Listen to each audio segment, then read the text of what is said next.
this journey.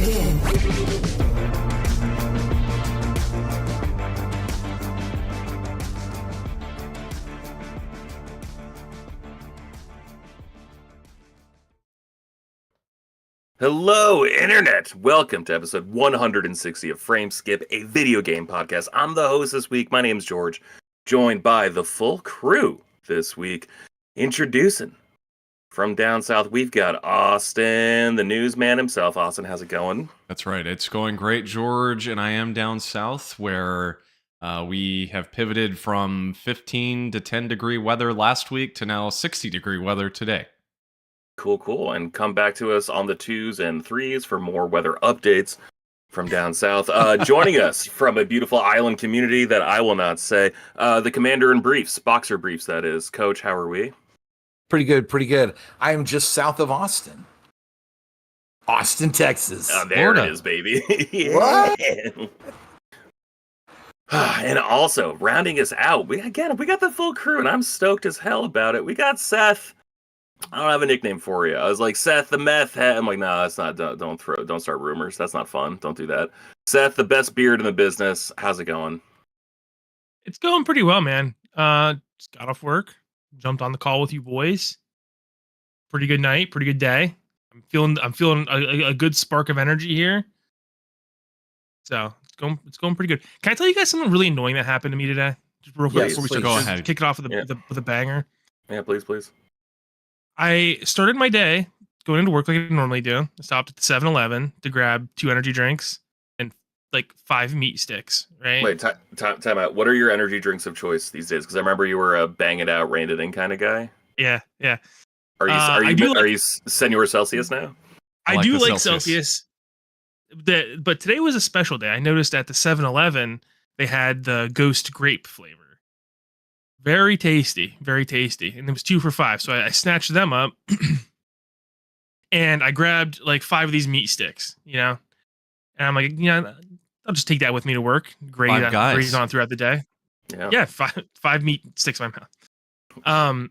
There's this fella at the 7-Eleven that works there. All right. Real dumpty fella. And he's always a problem. All right. I got an issue with this guy. So I slide my products across the counter, as you do, and he rings them up and then sets them there, and I pay for them, and we have this awkward moment, and I'm like, can I get a bag for that? It wasn't a ton, but it was enough that it would be annoying to carry out.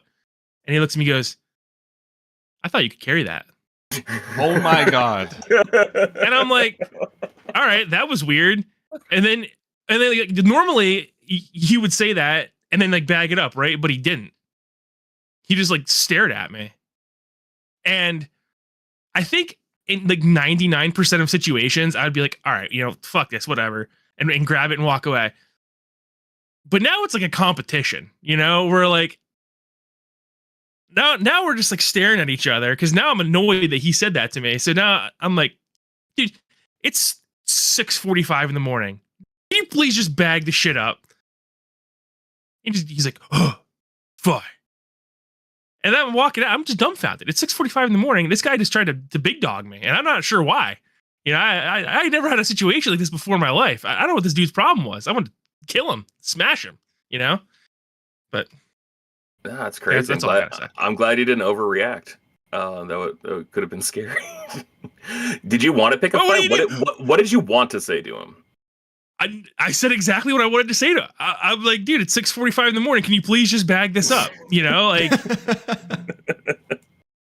why? It's not like there was 1 meat stick and 1 drink. No, I had 5 meat sticks and 2 energy drinks. And he go, oh, I thought you could carry that. Why would you say that to me? Is there a bag surcharge in Pennsylvania where if you get a bag you have to pay an extra 5 cents? That's what it is here in Maine now. No, we don't have that kind of fancy stuff around here. Fancy stuff. What are you talking about? Fancy stuff. Bullfrog in the chat said, and he's I guess portraying himself as the cashier in the situation. He said, "Old mate was like, quote, skill issue, bruh? Question mark. You have a skill issue there?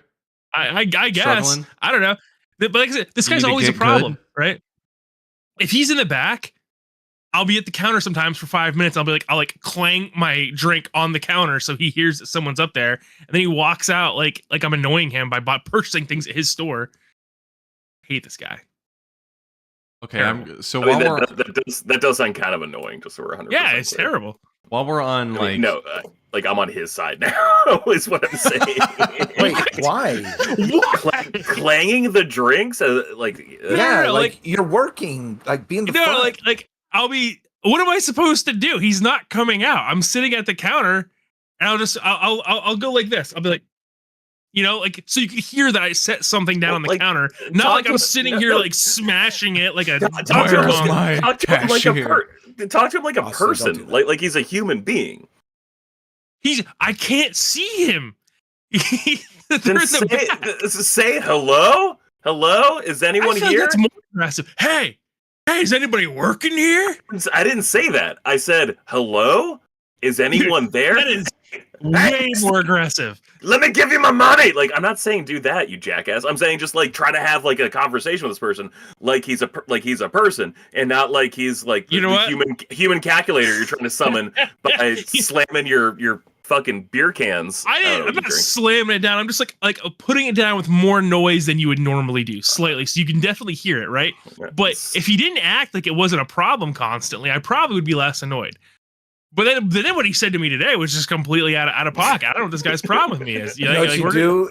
Get one of those bells that they have at hotels, right? Because they're in the back doing stuff.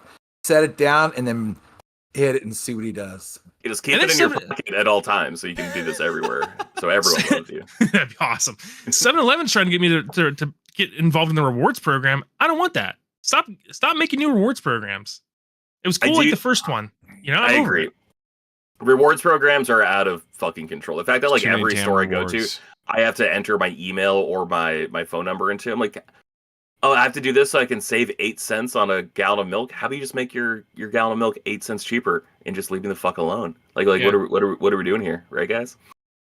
It's terrible. I'm sick of it. I don't want to carry any more cards with me. I don't want to deal with Humpty Dumpty at 7-Eleven. You gotta catch a hand. That's fair, but be less passive aggressive, and I think he might be kinder to you. I'm not being passive aggressive. He's being passive aggressive. You know what you should do? Doing what you're doing, brother. Get him like a flower or like a scented candle, and be like, "Hey man, can we just squash this right now? Here's a piece of nature. Here's some good sense. Can we just? Can we start over? He needs to squash it. I'm the one buying products at his store. Customer's always right, bro. That's not true. But I'm not doing anything wrong by just purchasing my energy drinks in the morning. Listen, Seth. I think you're a real man. I think you're a real man. I think you are a good man. I think a good real man can take the high road and just end this before it becomes something that'll destroy the country. Because I know we're drawing battle lines now because of this, and I don't think that's worth it. I think you should squash it. I think you should take the initiative because it doesn't sound like this chuckle fuck will. So you take the lead, and then if he doesn't follow, fuck 7-Eleven forever. Start shopping at Wawa's. I don't know where you are. I don't know what other. That's I'm a Sheetz guy. All right, and by the way, I would consider myself a Sheetz fan. I love Sheetz. I will go out of my way to go to a bathroom at Sheetz or like get gas at Sheetz. I think Sheetz is awesome. Are you on the Sheetz rewards program? Yeah, I am. Look at that. Look at that. Full circle. There we go. You better believe it. I'm level 4, so Sheetz fanatic. Damn. Oh man. I can't in good conscience have this conversation any longer. Austin, I know we got stuff to talk about. I want to talk very specifically, very quickly with you about something. You've been playing Ninja Gaiden 2 because it released on Game Pass. It was a self-release during the developers conference last week with Xbox. Yeah. It was how's Ninja Gaiden 2? I haven't played a ton of it. I've played like a couple hours on PC. Just while I've got my PC Game Pass, I'm going to cancel it when Monster Hunter comes out 1 month from today. But yeah, I just dove into it quickly. I didn't intend to necessarily sit down and play all the way through it since I'm like so deep into Dynasty Warriors Origins right now, but I did want to try it, and man, it's really good. I've never played any of the Ninja Gaiden games before, so I have no context for the series at all. Mm-hmm. from what I've played so far, like it doesn't feel like you need to have played the first one necessarily. I mean, there are some little things that it's referencing, like past battles and how a guy was injured and is recovering, but it's like it's little things that really don't matter to me. I mean, that game is all about the gameplay for sure. But to answer your question, again, playing on PC on my 4080 and runs super smooth, and it's beautiful, absolutely beautiful. It's on Unreal Engine 5. I think this is the first Unreal Engine 5 game I've seen that doesn't run like complete trash on PC, which is a positive. So, but it's great, and they've added. Well, I guess I shouldn't say they've added. I don't know what the original had, but there are difficulty options. I know a big thing with these 3 games was how hard they were.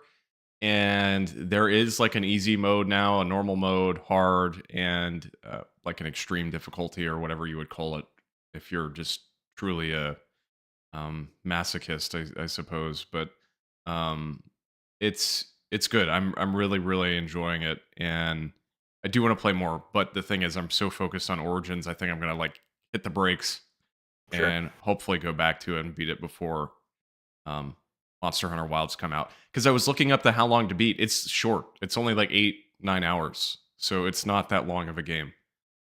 Yeah, I remember grabbing it. It came out like my freshman year of college. I just remember going to GameStop one day, seeing it, being like, "Oh shit, there's a Ninja Gaiden 2," and then grabbing it and then taking it home and just getting my ass kicked in that game. So if there's a new baby mode, I would love to check out the baby mode. Yeah, which one's on the Wii U? It's 3. Okay.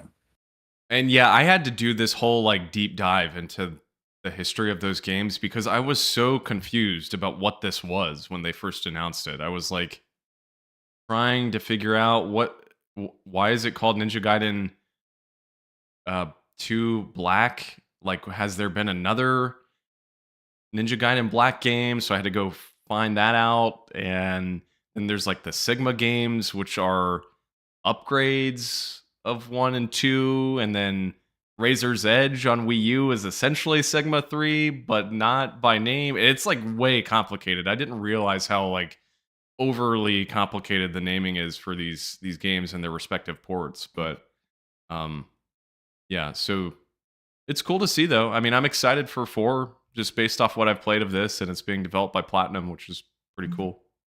Yeah. So. You also mentioned a game that I know Coach is playing. So how about you two talk a little bit about Dynasty Warriors Origins? That's what it's called, right? It is. Okay. Coach, you go, since I've been talking for a minute. Where are you at in the game?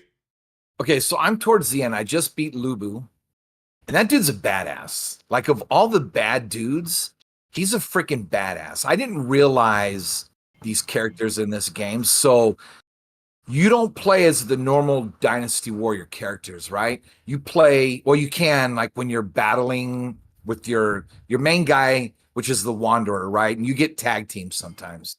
But I'm 44 hours in, and yeah, so I have probably about 90 minutes, and then I start the post-game stuff, right? All the grinding and leveling up the weapons, and then getting the other 2 endings. So there's 3 endings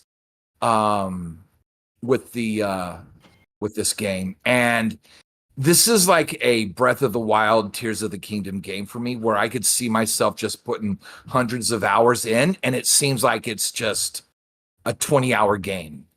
You know, like it's been really easy for me to just have fun and just do all kinds of stuff, and I'm mainly just practicing my fighting, the combat, you know, and I'm actually like semi good at it. So I am playing on easy, and so I decided what I'm going to do is once I get to New Game Plus, I'm going to go back and play it on regular, and then at that point where you could split off in 3 parts, then I will I'll probably play those on the hard difficulty. Right. Yeah. So that way, because one of the trophies for Platinum is just to beat one combat on the ultimate difficulty. I forget what it's called, but yeah. So you got to get good, right? So I mean, like probably one of the first ones, right? But the weapons that have been dropping are amazing, and the story is amazing, and it's just like it's like a breath of fresh air to get a game again that I could just sink a bunch of time into and just thoroughly enjoy it. And this is my first game in the Dynasty Warriors series. So Pedro in the chat said coach is semi good at it, but playing on easy. Yes. No shame. Nothing to be ashamed of, Pedro. Shame. No. 53. Gosh. 53. Dude, I'm not I agree, anymore. man. I play a lot more games on lower difficulties these days because I don't feel it anymore. I just want to chill. Yeah. You know? I'm over it. Who 1,000%. am I trying to prove anything to? I'm over it. Well, that I only get like 10 hours to game, really, like a week. So I'm like, all right, man, like, do I want to spend time like redoing shit? Like, no, frankly, I don't want to redo shit at all. So no, I'm the same way. I am playing this, however, on normal. I wanted to try that just to see how it went, and so far, I mean, it's been fine. I am nowhere near as far in as Coach is. I'm like 10 hours in, and I'm on chapter 2. But the problem I keep having is there's like this world map in this game where you can go around and choose your missions and like go to different towns and stuff. And every now and then, like these random side quest battles will just appear on the map, and they're short. I mean, it'll take you less than like 4 or 5 minutes to beat each one. And there's no like story implications. It's literally just like a way to go grind. I have this problem where I keep seeing those things and I just want to keep doing them. So I'm like not really progressing in the story. I'm just doing these dumb little side things over and over and over again. And then I find myself not going any further. So I need to do that. But it's been good. I've really been trying to learn each weapon that I've unlocked so far, at least. I think I have 4 or 5 so far.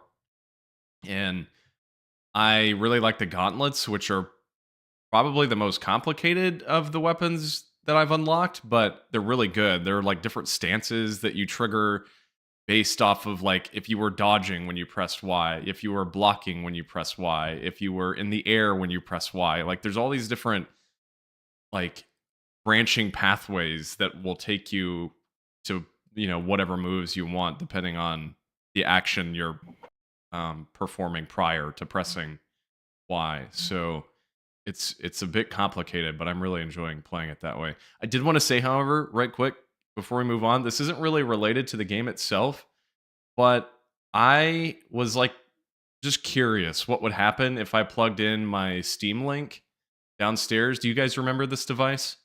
Mm-hmm.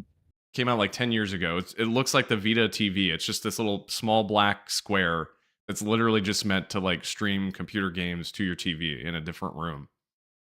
And I plugged it in downstairs on my TV. My router's in here with my computer in the office. And just running that off Wi-Fi, my computer is on Ethernet, but I was absolutely like astounded at how well that thing ran. I remember using it years ago and having a ton of issues with like latency and lag, and that might have been my internet at the time. But I've been playing a lot of it downstairs on my TV, streaming from my computer up here in the office, and there's like no latency. Like I'm able to parry and block, and I mean it's ridiculous. It feels like you're playing on the TV on a console, just with a little bit of visual downgrade for sure. I mean it's definitely a little more blurry than playing up here, but I've really been impressed by that. So I've actually been playing a lot that way this week. Dude, I've been banging this drum forever. Streaming's come such a long way, dude. Streaming is great these days. It's awesome. Yeah. I did want to ask you, Austin. Oh, go ahead. No, you're fine. Go ahead. Okay. What do you have your settings set to since you're playing it on PC? Oh, maxed out. Everything as high as it can go. 1440, 60 frames per second. 140. But yeah. Wow. Okay. Nice. Ray tracing on. Really? I've got DLAA, which is DLSS will take like a lower quality image and scale it to like your current resolution. So it would take like a 1080p image and scale it up to 1440p. But DLAA will take a 1440p image and scale it higher than what your monitor can handle. Right. So there will still be some like upgraded clarity. So I've been running that too. So yeah, I mean, it's flawless. It runs super smooth. Nice. So I will say, I remember, so I did play 2 Muso titles before this, which were the Hyrule Warrior games. And the first one I beat, but I beat it on all of the difficulty levels. That's how I would practice, right? So I was able to beat the first Hyrule Warriors on the hardest difficulty. Nice. So, and I think those are more pattern like with the Samurai Warrior games, you know. So maybe when I get back from this deployment, I'll jump into like Samurai Warriors 5. Yeah. So just to see how it runs. Yeah, I want to try some of the other ones like you. I would love to try a Samurai Warriors game and one of the Warriors Orochi. I did grab Dynasty Warriors 8 Dream Legends on Steam in the Lunar New Year sale because it was like really, really cheap. So that's why it was on sale. Yeah, they've been porting a lot of those games, as you informed me. They've been porting a lot of those games to Steam for new people to play them. And from my understanding, that's like one of the most highly regarded Dynasty Warriors games. So at some point, I'd love to dig into that one. And those are the ultimate versions too. Yeah. Yeah. So like the DX, Samurai Warriors 4 DX, you can still play 4 on like PS4 or whatever, but that's the ultimate version you'd want to get. Gonna have to bust out your PS3 though to play the Gundam Dynasty Warrior games, like a real man. Pedro just brought that up in the chat. Oh, did he? I picked up one of those about a month ago. They were the only salvation for a starving fan base in like 2010, dude. Those Gundam Dynasty Warriors games were the only thing we got. Yeah, which the PS2 Gundam, really quick aside, the PS2 Gundam games were great. Like there was Federation vs. Zeon, there was Gundam Zeta versus Gundam versus Zeta Gundam. There's shit like that. Those things were awesome because they were based on like the Jump Force engine from Capcom. So like it was just like fun, good, like arcadey stuff. And then on PlayStation 3, there was literally nothing. I've imported several Japanese games, which are fine, but like I don't speak Japanese. I'm missing 95% of everything. Besides that, there was even like who made Bloodborne? Who made Dark Souls? FromSoft. They made a Gundam game, man. Like they made a Gundam Unicorn game, and that shit just never came out west. Wow. So the Dynasty Warriors. There was Gundam Crossfire, which was like honestly the worst launch game I've ever played for any system in my life. Like N64 had better launch games than that one. So you're right, Seth. Completely starved, and we had no choice but to curl up with our Gundam Dynasty Warriors. Speaking of which, Seth, what have you been playing? What have you been up to? Yeah, I've been playing a lot of Monster Hunter World, trying to just satiate that itch for Wilds. It's coming out next month. Trying to work through Iceborne. Not a whole lot to say on that. Just kind of grinding my way through that. I started Digimon Survive last night. Game's real dark. First 1 minute, you see a young girl and her brother get eaten alive by some dark monster. Wow. And you're just like, wow, this is not what I expected. But I guess it is Digimon Survive, so you Survive kind of is in the title. You know, it should have expected that. Yeah. Digimon Survive, not Digimon Picnic. Yeah. Yeah. So, I mean, it seems like a pretty cool game. It's 50% visual novel, which is interesting. Interesting take. I was thinking about this last night, though, as I was playing it. I'm like, man, Digimon really doesn't have that definitive game, you know? Like, it doesn't have a game that I think everyone is like, wow, that one really, really nailed it. Really nailed the feel of the show. Really nailed like everything about Digimon. Cyber Sleuth was about as close as I think it gets. And Cyber Sleuth is really good, but I also think that it kind of missed the mark a little bit in terms of like the bond. But Caitlin had never seen Digimon, and she got really into Tamagotchi about a month ago. So me and her have just been burning through the whole series. We're halfway through season 2 right now. So I told her, I was like, this is not going to be easy to watch. I was going to say the Tamagotchi, like that's got to be the definitive game at this point. Because like the fact that they had him housed like in like Digivices was so fucking cool. There was Digimon World on PlayStation 1. And I remember really enjoying that game. I got my ass kicked in it. It's very hard. Incredibly hard, yeah. But I think that might have been like my first JRPG ever. And I just was sticking with it because I'm just like, I love Digimon so much. I want like a Pokemon so for Digimon, and boy, was that not it. Not quite the same. Continuing our discussion from last week, where Austin informed me that there was a new movie that came out. Apparently, there is a new series coming out this year as well, of the cast being adults, leading right into the epilogue of O2. So that must be what I was thinking of. Because I thought there was something new like on the way. I didn't think it was this movie that we brought up last week, although frankly, I didn't realize that existed either.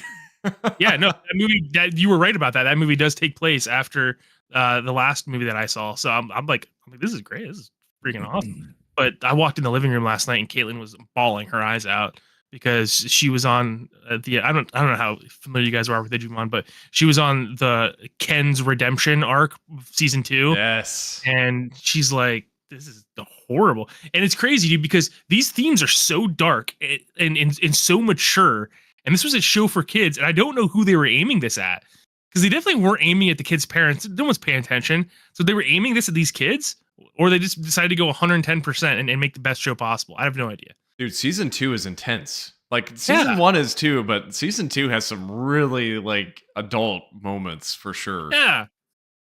So, dude, and then but think back to when you were a kid, though. Like, that was the shit you wanted to see. Absolutely. Like, you wanted more mature stories. And so, like, I've been dealing with this because I've been getting kind of drunk by myself and like sometimes with my girlfriend lately and watching like Degrassi, and I'm just like, fuck, this is really heavy for a kid show. And I'm like, yeah, man, when you watched it as a kid, you thought this was like mature, grown-up stuff, and it's just like, it's nice to have something prepare you a little bit for deep, heavy shit. I don't know that I ever thought that. Oh, really? I don't know that I even realized what I was watching, dude.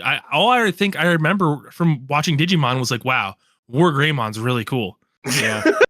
Sure, yeah. And then, dude, I was watching a retrospective of the 3rd season, Digimon Tamers, and I was reminded that Bieselmon kills this girl's Leomon, and then she's like depressed for several episodes where like she has like these dead eyes and just stares off into space, and then she becomes like this massive depression monster that they have to kill.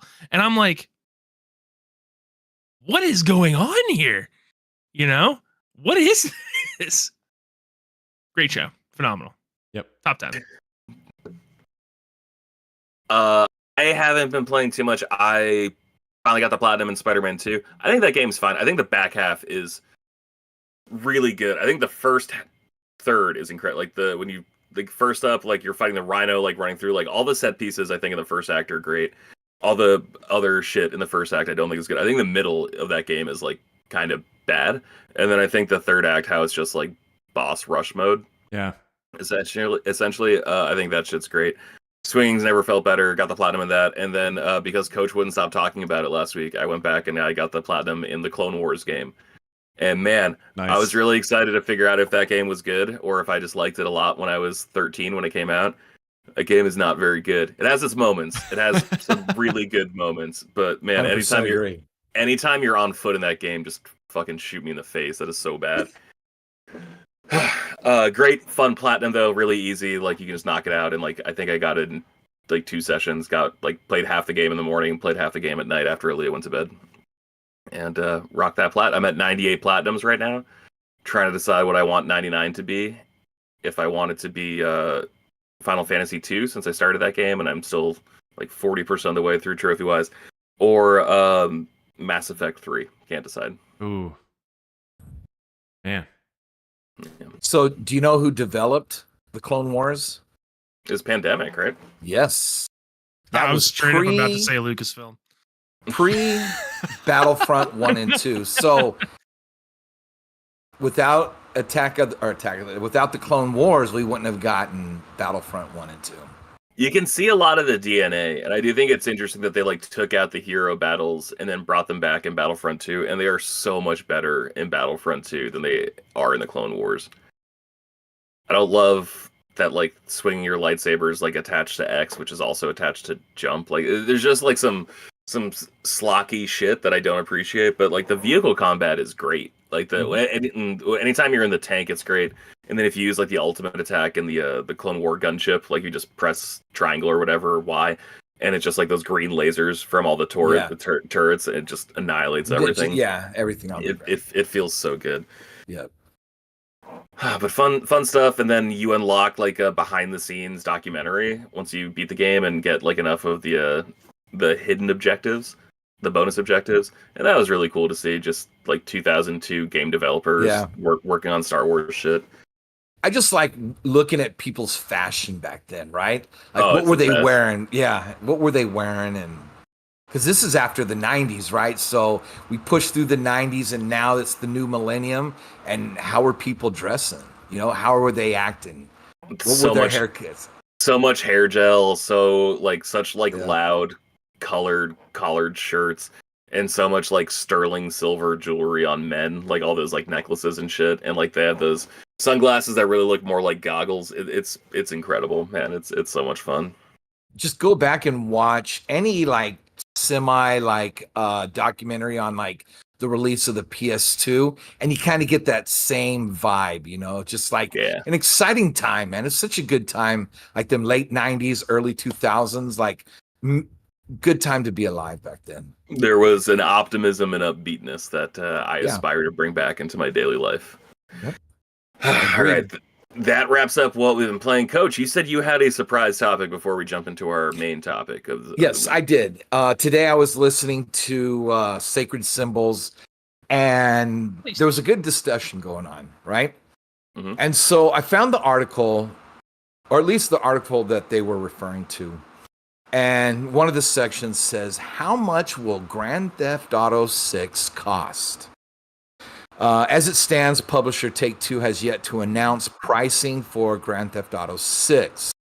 The common assumption is that it will cost $70, right? However, in a recent presentation about the current state of the games industry, analyst, I've never heard of this guy, Matthew Ball, claims that there is hope among some game makers that Grand Theft Auto 6 will cost anywhere from $80 to $100. And then it goes on. This comes from a segment of the presentation where Ball discusses potential avenues the industry can pursue to improve its flagging growth. And just going on to say that this would help raise prices of games that were maybe $50 and now they're $60 to $70. Give it like a price jump. So what I wanted to bring to you guys and ask you is, are you willing to pay for the base version of a game, $100? No.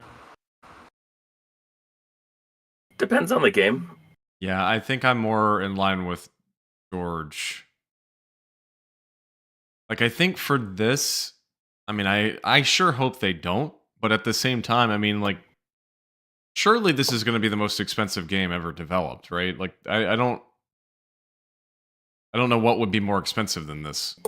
But also it's like it's their fault that it's this, because it's like the first one like the last one came out 11 years ago. Like you couldn't have released a Grand Theft Auto in the last 11 years. Yeah.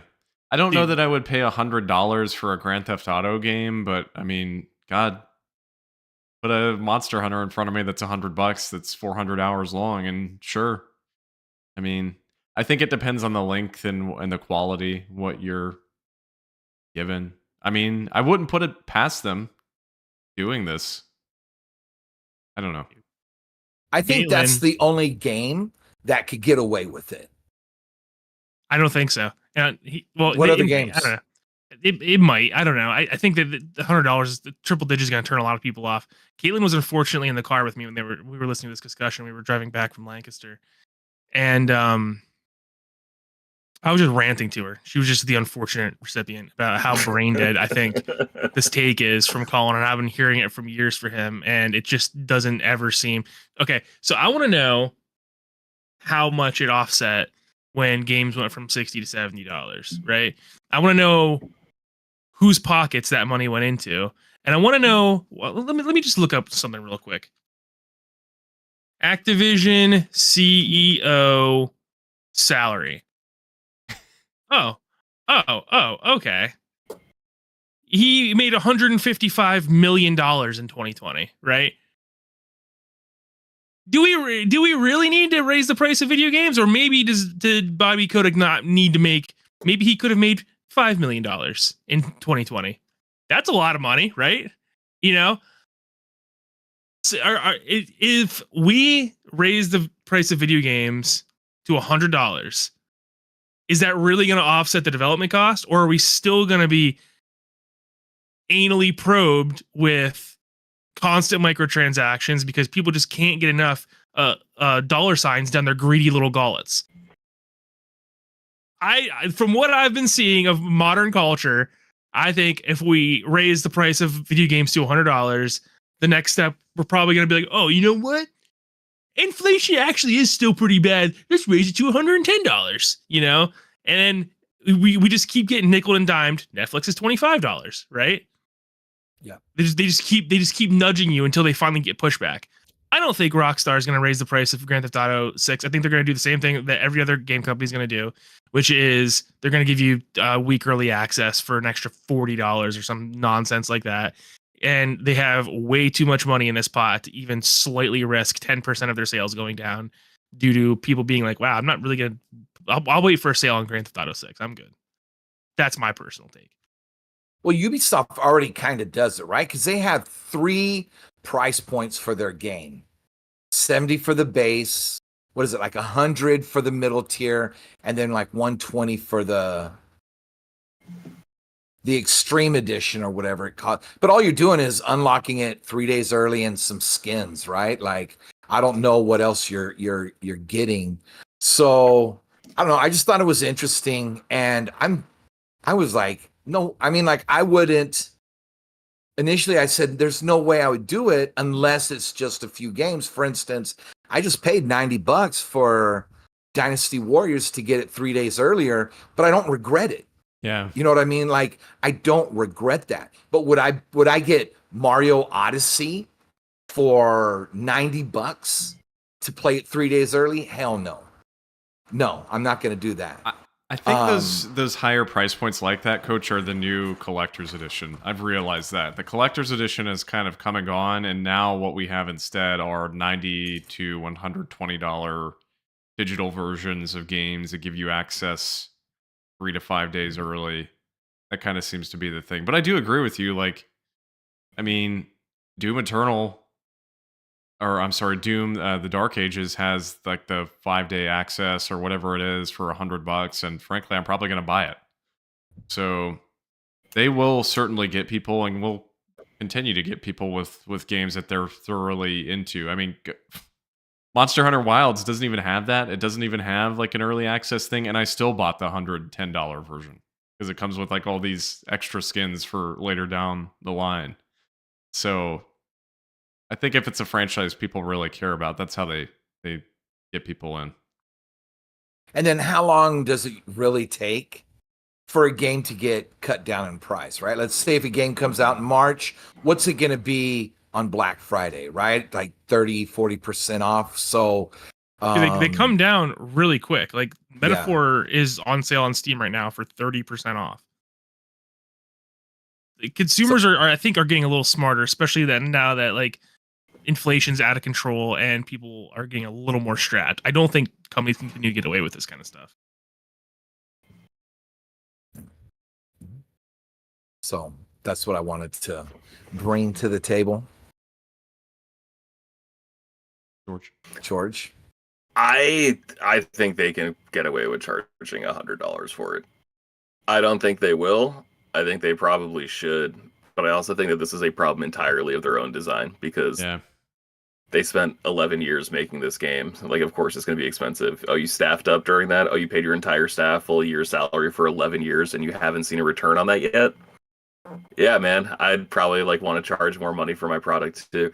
But I don't know. I can't imagine a world where they release a Grand Theft Auto game, say 6 years ago, so 5 years after GTA 5, and it doesn't become the best-selling game ever. The reason they didn't release it was because they didn't have to, because they were making money hand over fist with GTA Online. And so at that point, I'm like, no, I don't feel sorry for you spending 11 years. Like, you fucking did that. I'm with Seth. CEOs make too much money.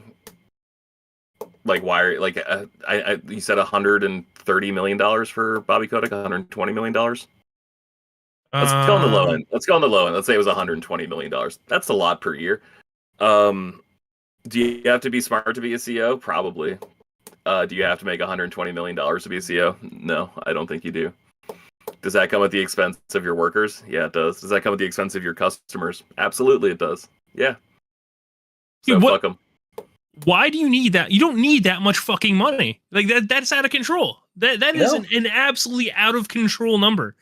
That's per year. Yeah, I agree. I think what the fuck? Yeah, no, I agree. Eat the rich. Fuck billionaires. Fuck CEOs. I don't want to eat any man. Especially healthcare CEOs. Take-Two, by the way, their CEO made $42 million last year. I know they had a lot of big releases last year. So, so let me ask you this. Do you think when Ubisoft released not Shadows, but Mirage, you think they're testing the waters to see which one's going to sell more and which is, which... I think they're trying to keep their head above the water, to be honest with you. Ubisoft's like in a disaster zone right now. I don't know what they're doing, to be honest with you. 10 years ago, they were my bad move. 10 years ago, they were my favorite third-party publisher, Ubisoft. Like, I thought they were perfect, could do nothing wrong 10 years ago. And now, man, I'm like still mad at them for Riders Republic. Like, that game is not great. And I'm a huge fan of Star Wars Outlaws. I think that game is fantastic. No one bought it, so yeah, it was a huge mistake. From all the information we have, it seems like Disney's like contracts are brutal to those people, or not to those people, developers. I don't know why I said that. I just wish we could get back to where during PS3, Xbox 360 era, like it wasn't these 7, 8, 9 years between games, and they were solid games. They looked good, they played good. And we got them every 4 years. I mean, think about the time between Arkham Asylum and Arkham City, or how long was it between the Uncharted games? It wasn't that long, was it? 2 to 3 years at most. Right. Well, Nintendo's guilty of it too, right? I mean, like, oh yeah, Breath of the Wild and Tears of the Kingdom was. How is there only one 3D Mario platformer on the entire life cycle of Switch? It's been 7 years since the last one came out. Like it's shit like that. Where like, yeah, man, this shit's expensive because you guys can't get off your, because like you need this to be a success, so you spend all this extra time ensuring it's a success, and nothing's ever going to live up to like 7 years of development cycle if you're paying 100 people their full salary for 7 years. Like that's preposterous. And you're 1,000% right. How did we get 3 Uncharted games on the PS3 life cycle? That's like it's insane to think about now, right? Especially since like they're talking about like the PlayStation 6 already. It's like, bitch, we've barely had a PlayStation 5. Like, I'm really happy with the hardware because it plays PlayStation 4 games, and I just had like a launch PS4, so I got to go back and actually play like and have good experiences on PlayStation 4 games. This console generation kind of sucks because like nothing has come out. It has no identity. It has no persona. There's nothing that sets this console apart. It's just a super PlayStation 4 at this point, and they're already talking about the next thing. It's like, motherfucker, I gave you $500 for this, and like I haven't gotten shit really in return. So how about we work on this a little bit? Like Final Fantasy 16, it's about it, to be honest. That and Up Your Arsenal or whatever the new one's called. What was the Ratchet and Clank? Rifts Apart. Those are like the only 2 PlayStation 5 games I really felt like I've played so far. Yeah. Anyways, Coach, thank you for bringing that up. I do think it's interesting. I do think rich people are the worst. I think Jerry Jones is the worst because he's destroying my team. And he has for the last 30 years. Oh my God! Did you see that? It's like can't always be sunshine and glory holes when he was talking about like people not being happy with the state of the team. He threw that. Yep. Oh no. Yeah, that's incredible. He was really good in Landman though, so he's got that going for him. Let's move on to our main topic.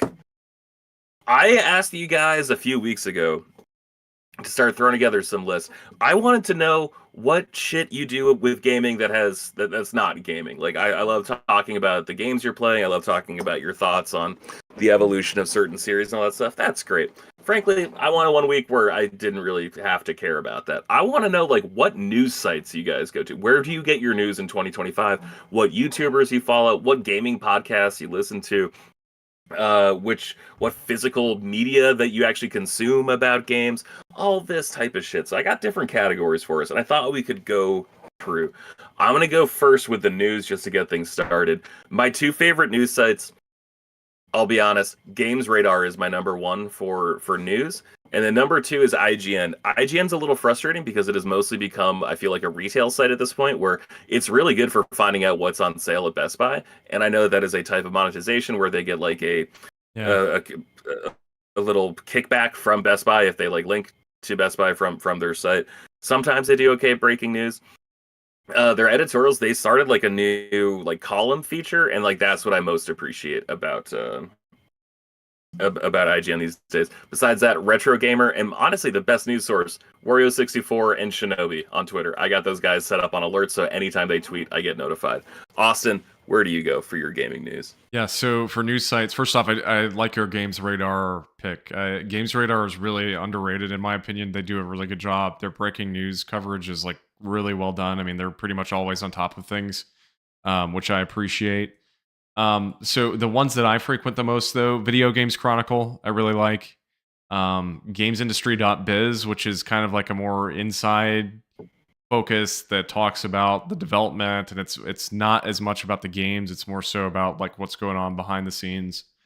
So I like them. And then Insider Gaming, which is Tom Henderson's website, which is really like heavily leak and rumor focused, but I find it really interesting, and a lot of what they report on does end up becoming accurate at some point. So his sources are really good, and the team they have there have really good sources in general. And then you kind of tied to social media accounts, of course.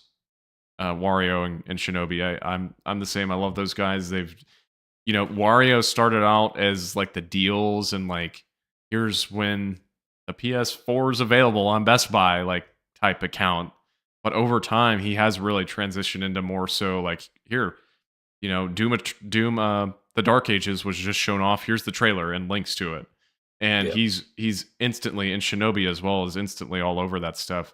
The other one I would add to the list is Genki, which kind of came around within the past year or two. Very similar account to Wario and Shinobi, but Genki is very Japanese focused. He's based in Japan. And so he still tweets out like all the American stuff, the Western trailers and deals and things like that, just like the other two do. But he does a lot of the like JRPGs and things that are announced in Japan that are in Japanese that he's translated to English for the sake of attracting people like us. So I love his Twitter account. I think it's excellent. So yeah, those are the few I use. Very cool. Coach, what about you? I use Austin because whenever there's something out there that whenever there's something cool out there, he'll always send me a screenshot or a link, right? There you go. Yeah, so it is my job. Thanks, bro. Yes.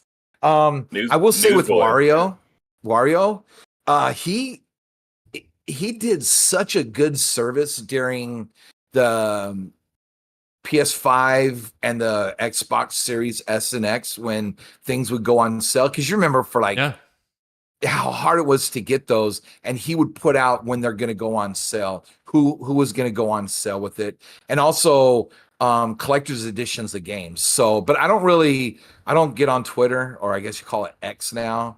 No. But for me, as far as the news, since I don't have a lot of time, I'll just go with Spawnwave, because he'll go and he'll get all of that information, and he in his morning show he talks about all of the big news. So I get all my information through Spawnwave. Cool. Let's be honest. You guys think Elon Musk would be like way cooler if instead of doing a Nazi salute, he just did the DX thing? Okay. I think that would have been cooler if he didn't. But you have to have the music. You have to have the music. I'll be honest. I think I would have respected him a lot more if he did the DX thing. I would like that's actually pretty sweet that you did it. Oh, if he did the DX thing more than the Nazi salute, you would have respected him more. Yeah. Good stance. Yeah. I'm glad you took that stance. If you don't like that, we got 2 words for you. Suck it. Maybe he gets like Steve Austin in there too or something. That'd be pretty sweet. I don't know. That wasn't a Steve Austin thing. That was more of a wow. No, I know Triple H, Shawn Michaels. I'm very yes. No. I know my idea. If it was Stone Cold, I'd be like, hey, I think I'm gonna have a beer. Seth, what news sites do you do? I think it's really interesting that you guys call out like specific news sites because I'll be honest, I didn't think anybody did that anymore. I don't go to like IGN, Games. I don't go anywhere. I completely rely on my algorithms to give me what information I want, and they do a pretty good job of it. I'll be honest. I never feel like I missed anything. The phone is always listening. It's always watching. And I feel like, I go through my Reddit front page and I got all the things that I subscribe to on that. Instagram's always giving me like headlines. And then, like X, whenever. I'm not ever going to call it X, dude. It's Twitter. Twitter, whenever, the algorithm tells me there's something interesting, I just click, I follow that.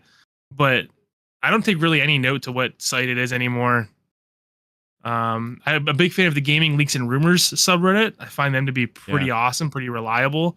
And then games also, like not gaming, but games. They do a pretty good job of reporting the news, but I don't go to any sites at all. I mean, unless I'm following a link, of course. I won't go to like IGN or GameSpot or anything. I do see their like headlines pop up in my feed once in a while. But my thing with IGN is that I didn't want to know all the news about like movies and entertainment and stuff like that. And then they kind of just got muddled. And I really wanted just a very focused video game related news source. And I find that they kind of drifted away from that. So I dropped them a long time ago, same with like GameSpot. They did the same thing. But I do miss the days of like having like physical media, like you were talking about, George. Like I loved Game Informer. I got Game Informer every month and loved going through that. Oh, yeah. I didn't even think about that. Nintendo Force. Yeah. I get monthly. Did you get the new one? I was saving that. I was saving that for a different. Sorry. Different category. We jumped retract again. what I said. Yeah. But yeah, I mean, I'm dead ass serious. I don't go looking for news at all. Like my phone knows exactly what I want at all times. Yeah. Yeah, but it's just when you say like, and I don't miss anything. Like, how do you know if you don't look to see if you missed anything? Because we talk about video games every week. No, we don't. I mean, we pretty much. Yeah, we take breaks. I feel like you're there sometimes, and like we talk about it like in the WhatsApp, sure. But like again, how do you know if you miss something if you don't look to see if you miss something? I just feel it, dude. I don't know. Pedro said Seth loves Kotaku. I haven't gone to Kotaku in a long time. I don't. What's the other one? Polygon.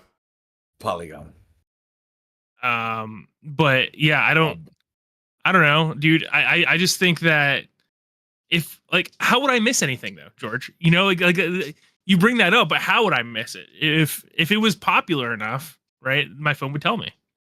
Sure. Dude, like TikTok was like analyzing your pupils for dilation to see if you enjoyed something. They're out of control. Yeah, they're out of control. Yeah, I mean they got they know what you want. All right, I don't need to tell it. I don't need to go looking for anything. It knows exactly what I want. Put me in a pod and force feed me, and then let me live my life. I'll say, wait, Austin, did you say VG247? Was that one of your sites too? No, it was not, but I do like them as well. It's just wild. Like IGN owns them, and like GamesIndustry.biz and all that shit. Like it's just the monopoly on shit is. Isn't that weird? Fucking infuriating. Yeah. Why does IGN buy other news sites and then keep them running instead of just to control the information? It's not to control the information. It's to have like the man. It's to have a monopoly narrative. No, it's so they can say that they're the biggest source of video game. George, I'm busting your balls, bro.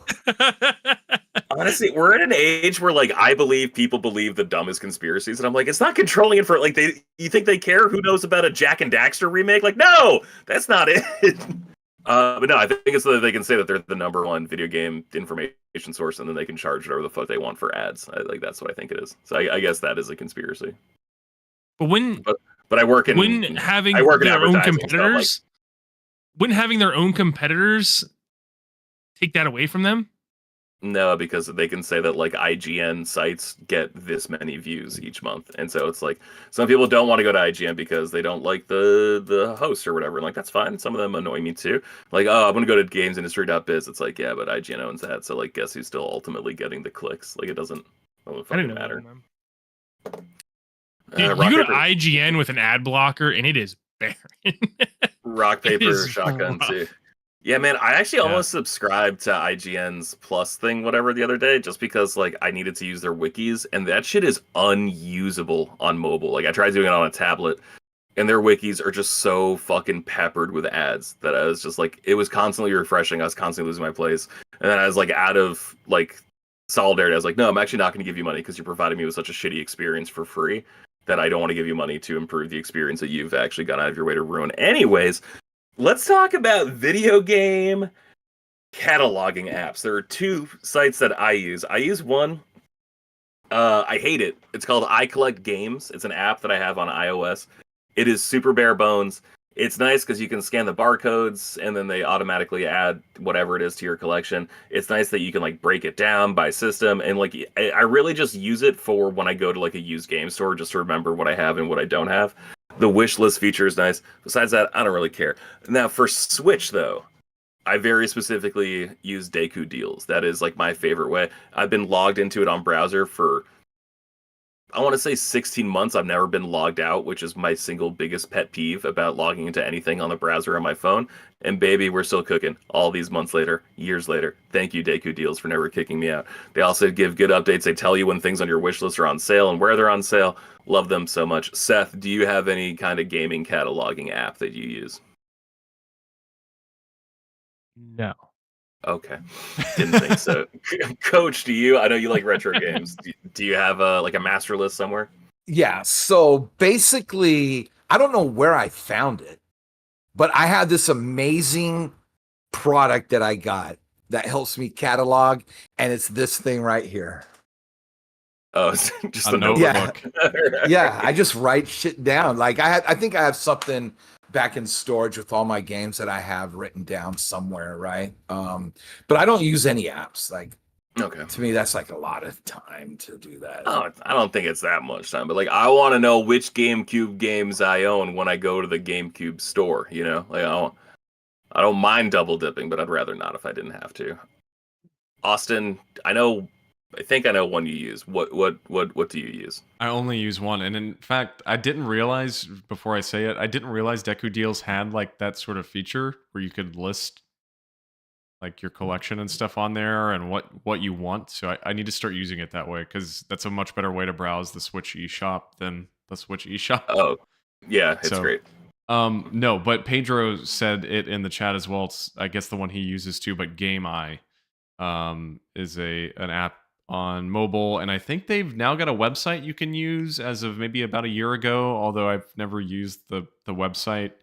But it works similar. It sounds like something like that first one you shared, George, where you can use your like the camera on your phone and scan the barcodes of your games, and it'll add them all in like very quickly. You can mass add things in just by scanning the barcodes.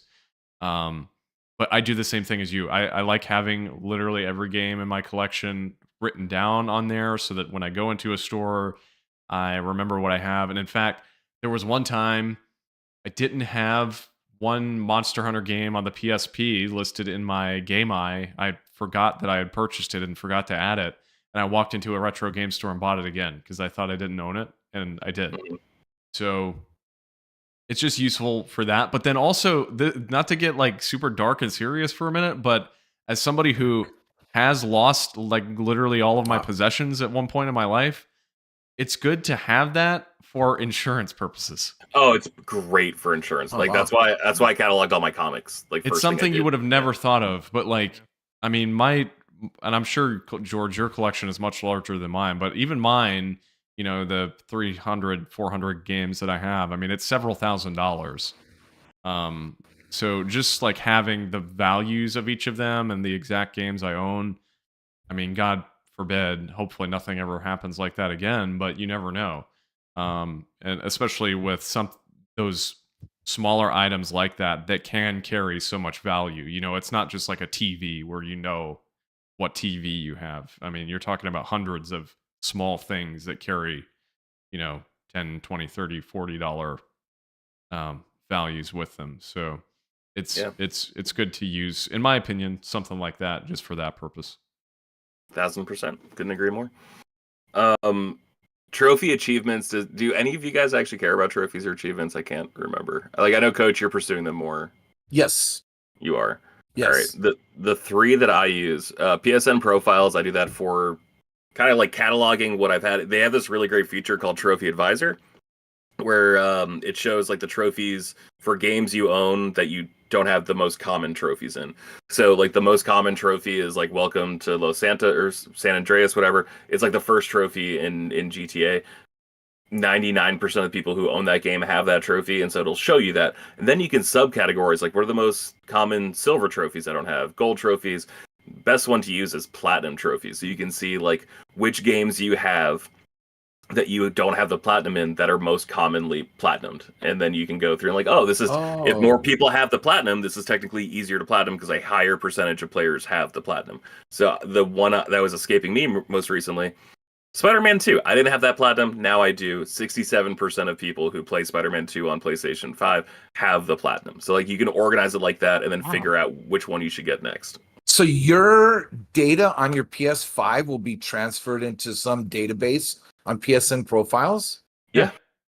Oh, I thought you had to like, that's why I never even thought about creating an account or anything like that. You don't even have to make an account. You can literally just put in your username and it'll go scan your profile and find everything. Holy snap. Okay, I need to do that then, because like I'm a loser. I'll look up like, oh, what platinum did Greg get recently on kind of funny. What platinum did Long Island Viper get recently? And just like, what are they at? Like I'm at 98. What are they? Fuck, they're at 200. I got to step up my game. Shit like that. Interesting. Yeah. It's free to make an account, and if you spend $10, you get like a premium account for life. It's like the easiest $10 I've ever spent. I did not realize, George, so you were talking, I did not realize it had that feature where you could tell like the games you own and the easiest platinums of the games you own or have played. That's really interesting. Like I just pulled mine up. Hitman Go is mine at 68%, so maybe that's what I need to get at some point. Well, that and like that's just like the tip of the iceberg. They like do such incredible breakdowns. Like there's a stats section where it shows like the most common time you get a trophy. It's like, oh, it's at 10 o'clock on a Friday. The most common days you get a trophy. They like graph out and show you like the months you got the most trophies. Like it's such like an incredible, impressive thing, and it keeps track of everything. So it's just like your first platinum ever was Borderlands back in 2011, your 10th platinum, your 4th platinum, like all this shit. They'll just show you incredible data. So like the month, like my biggest month of gaming ever, July 2019, I remember very well. I had just gotten laid off from work and I was like looking for a job. I got 284 trophies that month, July 2019. And so they just have like a graph that just shows you like the up and downs of your trophy hunting. It's an incredible website, and they talk about like the rarity of the trophies you have just based on other users and how many people have that trophy who own that game. Incredible shit. Can't recommend this place enough. PlayStationTrophies.org, I think, does a better job with guides, and they're more clear about which games have missable trophies. And then if there's any collectibles, I use PowerPicks.com. They have the best collectibles video collections that I've ever seen in anyone. So those are my three big trophy sites. Right. So I remember when Colin was the early days of his new direction that he was going, right? Because you remember he went political for a little while and then he jumped back into video games. He had this one guy on, and I'll have to find the video and link it to you guys. But his whole thing is beating a game and putting the trophy hunter part of it. I forget the name of it, but I'll find out. But he has some good stuff. Like I used to look at his for a little while, but then I stopped, right? But yeah, I use PSN profiles just to see like, okay, what is this one? And I'll look and I'll see, oh, it's 3 out of 10. Okay. So most of like 2-3 out of 10s, I don't really need to use a guide, except for Jedi Fallen Order. Oof, that one was rough. But yeah, PSN profiles for me. Yeah, that's the only one I use. I use PowerPick sometimes for like the guides, and then, gosh, it's been forever because usually I'll just like type in, insert game here, trophy guide on Google, and I'll just click whatever comes up and see which one I like. PlayStation trophies had guides too, right? Or am I mistaken? Yeah. So I think I've used a lot of those. I never made like an account or anything, but I have used those quite a bit from what I'm recalling. I think they give more in-depth guides, and they're better at calling out when something's missable, and like the better at doing the stages breakdown of like when you should go for which trophies. But PSN Profiles has this, like, they have a lot of guides too, and like I didn't know that for the longest time because there's like a button, like when you look at the trophy list, there's like a little extra tab above where it just says the game, so I just thought they were repeating the game name. But you click that, and then it takes you to a page that is like broken down as a trophy guide. And then it actually shows you which trophies you've already gotten from the trophy guide. And so you can see like in real time, basically like your progress according to their guide. That is super helpful. Also, setting up like play dates, basically, where it's like looking for game, where people are saying like, hey, I'm going after this trophy. I'm available on Friday at 9 p.m. We need 5 more people. We have 3, like looking for, like, it's great for organizing that and finding other trophy hunters and getting your shit locked up. So I can't recommend PSN Profiles enough. I will say there are and I'm sure there are other trophy sites that do the same thing, but there are so many games that have broken there's like the milestone for fastest platinum.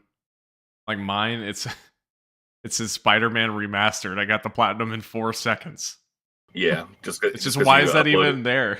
Well, because you got your save. Yeah, I know, but I feel like it should not count that. Like, I feel like there should be some limitation of like if it's under 5 minutes, it shouldn't show up as that milestone. You gotta wear that badge of being a baby, so that people know you stole that platinum trophy.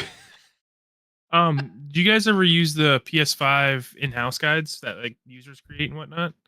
No, they're pretty good. Messed around with it a little bit, yeah. If it's got some support from the community, it's really convenient because they'll show you like how to get trophies or how to get past a certain level or a certain boss. Really phenomenal for Astrobot if you're looking to get help. Where is that? How can you get that? Like, how can you? It's like below the game. Yeah, it's like, and what's it called? Game help guides. Yeah, game help. It's kind of hard to find, and it's hidden a little bit, and not every game supports it. But Seth is right. It was good in Astrobot, and Alan Wake 2, actually, it was really good with. They did a good job in that game. Austin, how long have we been recording for? 1 hour-ish. All right, do we want to yes. How about we do one more category and then we could save the rest for another time, because I know you guys actually follow way more YouTubers than I do, and I want to have like some in-depth discussions about those, so I don't want to rush through those. So how about we talk about retail sites? Let's talk about where we buy games, and then we'll I like that. Call it a night. All right. Austin, where do you like to buy your shit? Usually Amazon, to be honest with you. I know that's a boring answer, but we have like 4 Amazon warehouses like in a 5 to 10 mile proximity, so almost everything is the 1-day delivery. Or even sooner. Like now they've started adding the thing where it's like a few hours. Delivery. Yeah. So that's usually my go-to. But frankly, it's all dependent on like where the best deal is for me. That's how I've always kind of operated. And one thing I realized I didn't bring this up earlier, I meant to with the social media accounts. I used to go to cheapassgamer.com like constantly, but I don't go to their site anymore because now their social media is really, really good. Their Twitter account and their Instagram account is excellent as well, where they'll post things on their stories that are on sale, and they'll have the link, and you can just click on it through their Instagram story. So, point being, I've always kind of operated that way ever since I first discovered Cheap Ass Gamer like 15 years ago now at this point of I'm going to go wherever the game's cheapest. And so if it's not Amazon, usually my other options I'm looking at are Best Buy, because they have like the free shipping if you're within a certain threshold. And then Target as well, since we have a red card. So you save like the 5% or whatever on games. But I did want to bring up two more that I've used quite a bit in recent years that are import sites specifically, but Hobby Genki, which is more of like a figure site, but they do have games and stuff on there too, and game like adjacent, like plushes and things like that, and figures related to games.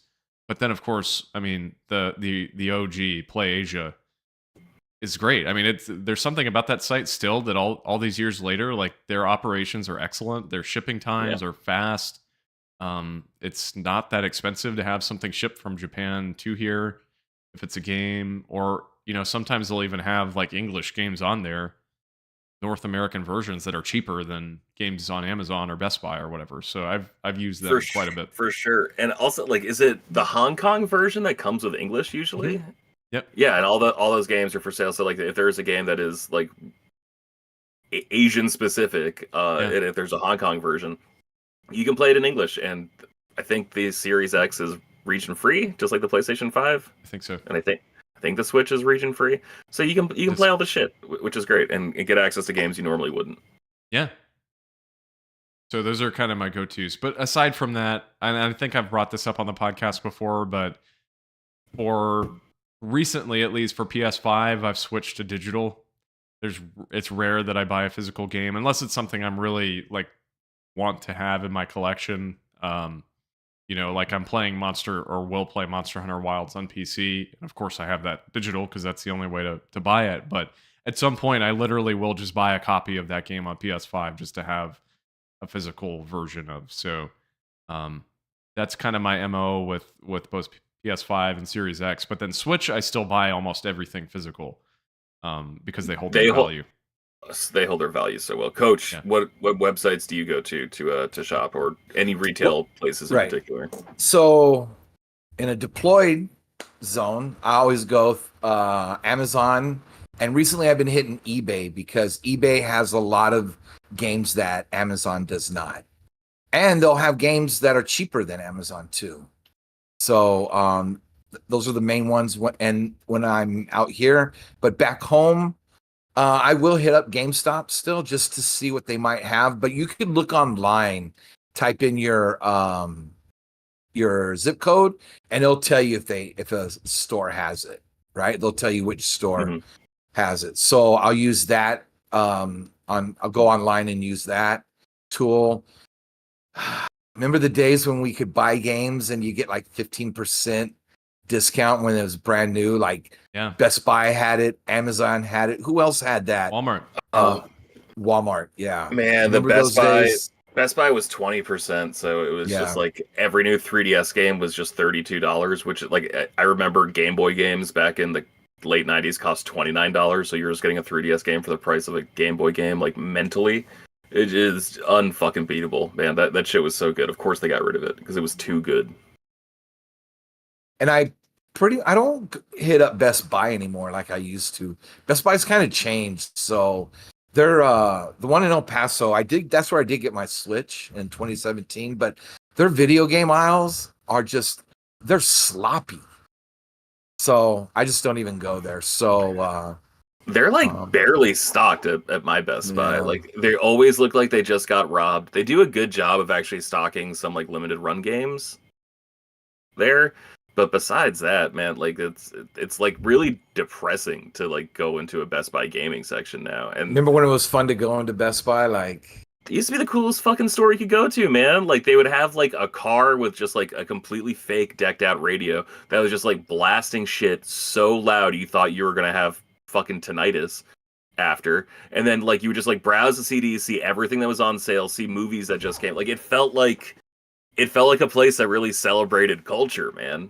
And now it's just like, oh cool, the Dyson V8 is on sale. Oh, it's a pretty good deal. I mean, we've got the V6. I don't think we need the V. Like it's just fucking depressing shit now, man. It just sucks. It's like a quiet IKEA. I hate it. Seth, where do you like to buy your shit? Sorry. Again, I feel like I've just got some boring answers here. I don't really buy physical games that much anymore. When I do, I usually buy from Amazon. I did just buy Digimon Survive on Mercari because it was still $60 on the PSN, and I was like, wow, I'm clearly not going to pay that for Digimon Survive. So that was my first time ever buying on Mercari, and that was a pretty good experience. Shout out to what Austin said though, Hobby Genki. I buy a lot of figures off Hobby Genki. It's a great site. But other than that, that's pretty much it. I don't have a GameStop around me anymore. They all went out of business. Really? Dude, I haven't even been to the ones near us, but before we moved to our current house, the one that was near us at that time, first off, it was tiny. It was like the tiniest GameStop I've ever seen. And there was always only one guy working there. It was like an express, yeah. Yeah. And so, like, I swear to you, 4 out of 5 times we would ever attempt to go there, or like we're at the shopping plaza and thought about just stopping in because it was a Target plaza as well, and we would go there to buy snacks or whatever it may be, and we're always like, oh, maybe we'll stop in a GameStop. I swear to you, 4 out of 5 times that we ever attempted to go in there was a sign posted on the window that said, got to use the restroom, be back in 15 minutes. And we were like, what are we supposed to do with this? This is so weird. It's crazy because I really feel like there was a market that GameStop could have appealed to, but they just like treated their own consumer base so badly that everyone hated them. The best GameStop I was ever at, coincidentally, was the one that was in Lock Haven, which is the old town that I used to live in. Huge, had everything. They had tons of collectibles, tons of games. I mean, that store was like really, really awesome. And I would even go to like GameStops in big cities, and I'm like, this kind of sucks. I don't know. Yeah. But yeah, I don't have any Best Buys around me either anymore. By the way, they went out of business as well. Which I was interested to hear you guys bring up Best Buy, because as far as I knew, Best Buy was doing like really bad. Like I think Best Buy's almost done. Oh yeah, I think so. And by the way, just to clarify, I don't physically walk into Best Buy.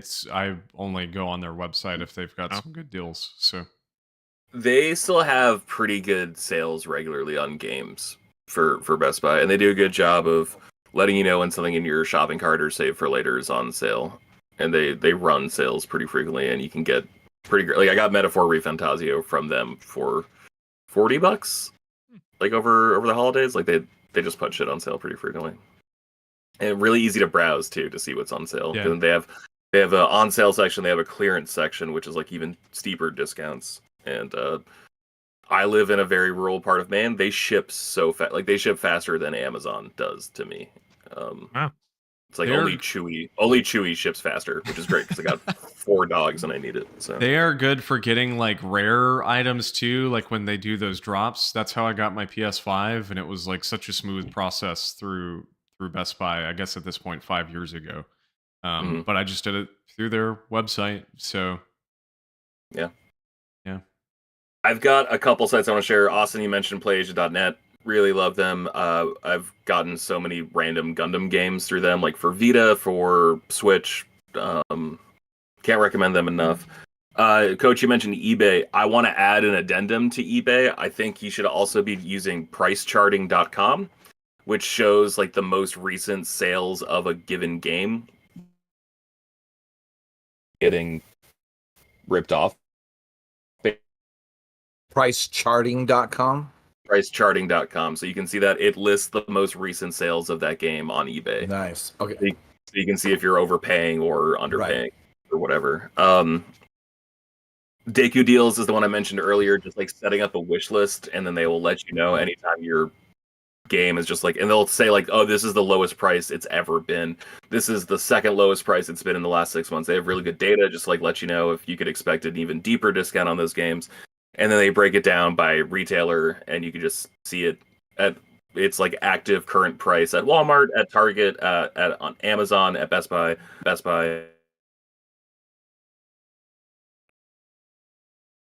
Did George freeze or did I freeze? Oh, George froze for a minute. Sorry. Okay. Oh, am I back? Sorry. Yeah, you're back. Okay. Limited run games. I can't recommend them enough. Right now, they have something I really want to buy, but I'm probably not going to. They got like Front Mission Evolve 2 for Switch, like the remaster. But they just got really interesting games. They got Yakuza 4, the remastered standard edition is on sale for like $35. Like that one's about to run out, so then you're just gonna have to buy that on like a secondhand market. And then my number one favorite ever is VGP.ca. This place constantly is reprinting Switch games.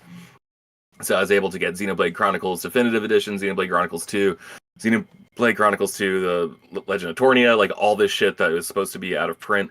They are regularly throwing up old shit there all the time for pretty good prices. You see the price in Canadian dollars first, and you're like, fuck, okay, like I'll spend that much money on it. And then you get to like the checkout page, and you're like, oh shit, that's Canadian dollars, I forgot. And then it's even cheaper than you think it's going to be. It's a fantastic feeling. Great Switch library, great PlayStation 3 library too, even. And they just get a whole bunch where they'll just like run developer sales pretty frequently. So I cannot recommend VGP.ca enough. Did you know in some cities, Limited Run will like get a store for, I think it's a limited time, and they'll just put all their physical media out there. Yeah, like a pop-up. Yeah, they do that. Yeah, they do that for a lot of like comic book conventions and shit too, where like they'll just show up and bring out like their closet, like, oh yeah, this is like a Vita game that like we haven't made in 10 years, but like we found it in our library, so we brought it to sell here. I'll be honest, I'm surprised to hear you recommend Limited Run, George, because I've only ever heard bad things about them in shipping stuff. I've heard that people wait like 2.5 years to get their item that they buy. 2.5 years, I think, is a stretch, but like I have an active order here. I grabbed the Star Wars Bounty Hunter for Coach and I. And so I bought this on October 2nd, 2024. It's not shipping until March 1st. So like it is really annoying to like buy something and then have to wait 5 or 6 months, but they don't run out when it's like an active order. They don't just like, okay, we got 3,000 copies, first come, first serve. No, like they take all the orders during a window, and then they go into production so that like no one doesn't get what they want, no one gets told no, sorry, and then they make extras that they can sell like at retailers like Best Buy, or just have for conventions or like their pop-ups like Coach was talking about. It's a little annoying. The prices are mostly fair, I think. Like PlayStation 5 games are like $35, especially if it's like an older game. Sometimes they'll do like a full price game, but like they're the ones publishing it, so you can't really get mad at them about that.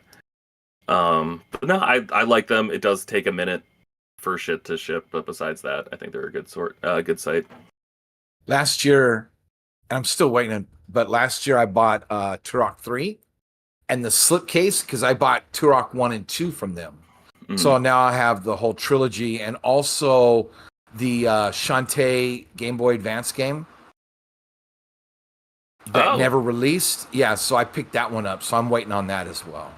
So yeah, you do have to wait a minute, so you have to have patience. But like you said, they open it up and they take all the orders, and when it closes, it's done for, you know? There's a lot of places doing stuff like that these days. Like Premium Bandai does that. Hasbro does that. You know, like there's a lot of places that are doing that, and I don't know, kind of annoying. The Premium Bandai stuff is especially annoying, man. So expensive. Good Smile does it too with their all their figures. So like the Figma, I think, is under Good Smile, and they'll open up the pre-orders, and then you won't get it for 2 years. Yeah. So. No, the Hasbro stuff is like especially heinous because it's like, oh hey, here's this like really cool Star Wars figure, or like Star Wars vehicle for the vintage collection. It's $500. I'm like, wow, fuck you. Like I'm not spending $500 on the Cantina set. How could you not make this for $100? You're insane. And then P Bandai, like that stuff is expensive, but it's like reasonable compared to what Hasbro does. Just sells out so fast on P Bandai though. Like, dude, sometimes I'm trying to get figures and stuff, and it just doesn't make sense. But then other times P Bandai is great because they just do open orders and then they have a close period. P Bandai dicked me last year because they announced like a new Gundam card game that I was really excited about, and that shit sold out in 3 seconds. Meanwhile, like their Gundam models, like they have a window. Sometimes they sell out, but like 99 out of 100 don't sell out in the window that they have, and that's fine. But like, god damn, did I want that card game that's coming out and supposed to be great? So we'll see. That's all I feel like we should talk about. We left some things on the table, like physical media. I guess we could really quickly do that, and then I really want to save podcasts and YouTube YouTubers for another episode. For sure. But physical media, I subscribe physically to Retro Gamer. I subscribe physically to Nintendo Force. I technically get Edge Magazine, which is like a British gaming magazine. I've been trying to cancel it for 2 months, and they just aren't returning my emails.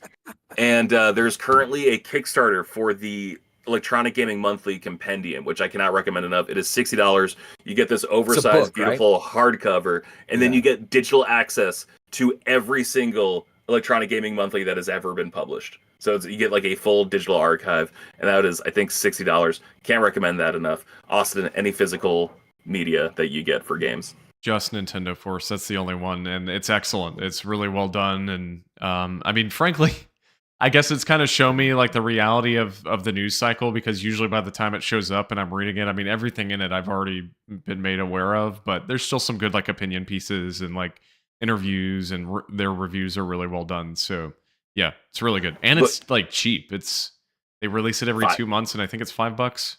Yeah, it's incredibly affordable, and like it's run by Lucas Thomas, who like used to be all over IGN and like their Nintendo coverage, like would constantly be doing like the eShop games, like he would like re-review Mario when it came out on the Wii Shop and do all this shit. It was all over DS and GameCube. Great guy. Or I don't know him as a person. Great work ethic, because the guy is just doing so much. Coach, is there any physical media that you consume? Any magazines? Any books? Any shit like that? Nintendo Force.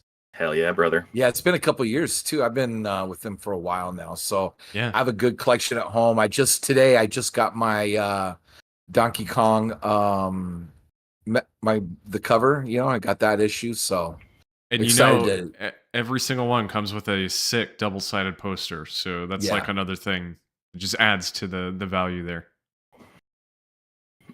Yeah, I took the Tears of the Kingdom, and then I got a custom-made frame for it. Pretty expensive, but hey, that's my game, so it's all good. Hobby Lobby. Seth, are there any that you sub to? Any magazines or books or anything like that? Didn't even know there were still physical video game magazines out there. I think you'd like Nintendo Force. Maybe. I've never seen and again, it anywhere. Like $5 a month through Patreon. Do they talk about Japanese role-playing games? Oh yeah. Yeah, a lot of time. I'd probably be into it. Yeah. All right. I think that is a good place to end. We will be back next week. We might not talk about YouTubers and podcasts that we are following to keep up with the video game industry, but we will talk about that soon. Austin, Coach, Seth, thank you so much for hanging out with me tonight while we dorked out and talked about our favorite things. And I'm really excited to hear about how far you get into Dynasty Warriors next week, Austin, because it sounds like you have some work to do to catch up to Coach. Seth, I think you have some work to do. Actually, wait, who's winning the Pedro Gaming contest right now? I won. You won. Yeah, and then we Pedro just agreed. Commented the fight's still on. I'm just kidding. He didn't comment that. I was gonna say I have to chat up. But I told him that I'm not interested in racing through the next game, because I just feel like I didn't enjoy myself as much as I could have if I just took my time. All right, fair enough. I bowed out, but I won. I'm the Kaseki King. Oh, congratulations, man! That's huge. Thank you. Yeah. All right, everyone listening, everyone watching, thank you so much for being here with us tonight, or whenever you happen to be listening to it or watching it at a later date. We'll be back in your ear holes as soon as we possibly can. That might be next Tuesday. It might not be. We'll see. I don't know. Austin, play us out, please. Thanks for listening to this episode of Frameskip. Don't forget you can find the show on social media at Pod. That's on Facebook, Twitter, and Instagram. You can also follow us each individually on Twitter. George is at Shortbox Summary, Seth is at Seth the 90s Kid, and I, Austin Eller, am at Austin J. Eller on Twitter. If you've got a question, comment, or topic you'd like to hear discussed on the next episode of Frameskip, you can do so by submitting it to us on social media. Email us at frameskippodcast@gmail.com, or visit bit.ly/frameskipq. That's bit.ly/frameskipq. The show is typically live on YouTube every week, either on Tuesday or Wednesday. You can find our YouTube channel at bit.ly/frameskiplive. Don't forget to subscribe and be notified when we do go live, typically at about 8 p.m. Eastern Time. Thanks for listening. We'll catch you next time.